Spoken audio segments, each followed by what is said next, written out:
Hi everyone, I am Vishnu. Welcome to our channel. இன்னைக்கு நம்ம சேனல்ல என்ன வீடியோ பார்க்க போறோம் அப்படினா சேப்பங்கிழங்கு வச்சு நாம ஒரு புளிக்குழம்பு செய்யலாம். எப்படி செய்யலாம்னு பார்க்கலாம். வாங்க வீடியோக்குள்ள போலாம். ஃபர்ஸ்ட் நமக்கு தேவையான அளவுக்கு கிழங்க நல்லா வாஷ் பண்ணி எடுத்துட்டு நல்லா வேக வச்சு எடுத்துக்கலாம். அதுக்கு அப்புறமா ஒரு மிக்ஸி ஜார்ல தேவையான அளவுக்கு வெங்காயம், பூண்டு, தக்காளி குழம்புக்கு தேவையான அளவுக்கு நறுக்கி போட்டு நல்லா ஃபைன் பேஸ்டா அரைச்சு எடுத்துக்கலாம். அதுக்குள்ள வேக வச்சிருக்கிற கிழங்கு வந்து ரொம்ப ஹீட்டாக இருக்கும் இல்லையா, ஆற வச்சு எடுத்துக்கிறேன். இப்போது மிக்ஸி ஜாரில் போட்ட எல்லாமே அரைச்சி எடுத்துக்கிட்டாச்சு. அப்புறம் குழம்புக்கு தேவையான அளவுக்கு வெங்காயம், தக்காளி தனியாக நறுக்கி வச்சுக்கிட்டு தேவையான அளவுக்கு தக்காளி நம்ம அரைக்கும் போதே சேர்த்துக்கிடுவோம். இப்போ சும்மா ஒரே ஒரு தக்காளி மட்டும் நான் நறுக்கி எடுத்து வச்சுருக்கிறேன். வேக வச்ச கிழங்க நாம் இப்போது தோலெலாம் ரிமூவ் பண்ணி எடுத்து வச்சுக்கலாம்.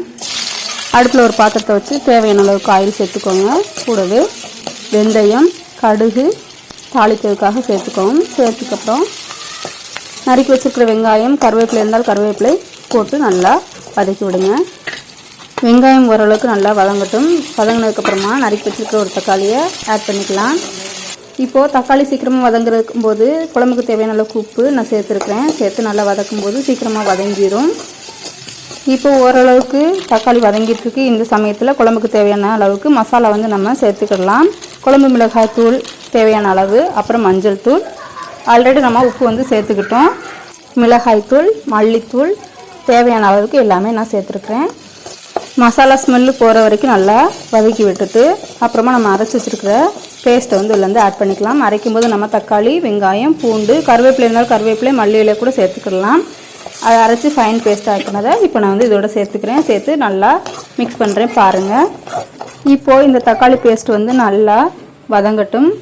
இந்த சமயத்தில் நாம் குழம்புக்கு தேவையான அளவுக்கு புளி ஊற வச்சுருந்ததை நல்லா கரைச்சி குழம்பு கூட சேர்த்துக்கிடலாம். நான் புளியை கரைச்சி மிக்ஸி ஜாரில் ஆல்ரெடி அரைச்சிருந்தோம் இல்லையா, அது கூடயே சேர்த்து அதை அப்படியே வாஷ் பண்ணி குழம்புக்குள்ள வந்து சேர்த்துக்கிடுதேன். தேவையான அளவுக்கு புளி கரைசல் வந்து நம்ம சேர்த்துக்கலாம். சேர்த்துட்டு தண்ணி நிறைய ஆயிடுச்சு அப்படின்னா கொதிக்க வச்சு வற்ற வச்சுக்கலாம். ஒன்றும் பிரச்சனை கிடையாது. அதனால் நல்லா கொதிக்க விடுங்க. இப்போ ஒரு மூடி போட்டு நல்லா கொதிக்க விட்டு குழம்பு கொஞ்சம் வற்றட்டும். இந்த சமயத்தில் நாம் வேக வச்சுருக்கிற கிழங்க நமக்கு தேவையான ஷேப்பில் கட் பண்ணி எடுத்துக்கலாம். நான் வந்து ரவுண்டாக கட் பண்ணி எடுத்துருக்கிறேன். நல்லா கொஞ்சம் ஸ்லைஸாக கட் பண்ணி எடுத்துருக்கிறேன்.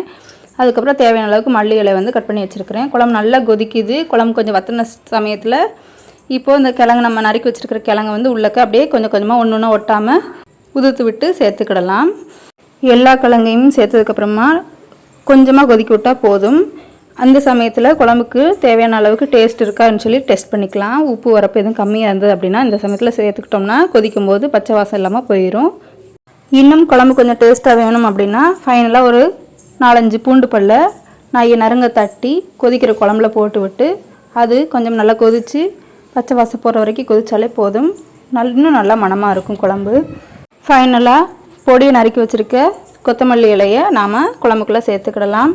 அவ்வளோதாங்க, நமக்கு தேவையான சேப்பங்கிழங்கு புளிக்குழம்பு வந்து ரெடி ஆயிடுச்சு. நீங்களும் ட்ரை பண்ணி பாருங்கள். உங்களுக்கு இந்த டேஸ்ட்டு பிடிச்சிருந்துச்சுன்னா மறக்காமல் கமெண்ட் பண்ணுங்கள், லைக் பண்ணுங்கள். எப்போவுமே சாப்பாடு ரெடி பண்ண உடனே எங்கள் மாமாவுக்கு தான் ஃபஸ்ட்டு சாப்பாடு. ஏன்னா அவங்க தான் பசியோடு உட்காந்துருப்பாங்க. நாங்கள் கூட முன்ன பின்ன லேட்டாக சாப்பிட்டுக்கிடுவோம். அதனால் எப்போயுமே செஞ்சோன்னே சூடாக ஃபஸ்ட்டு எங்கள் மாமாவுக்கு தான் சாப்பாடு வச்சு கொடுப்பேன்.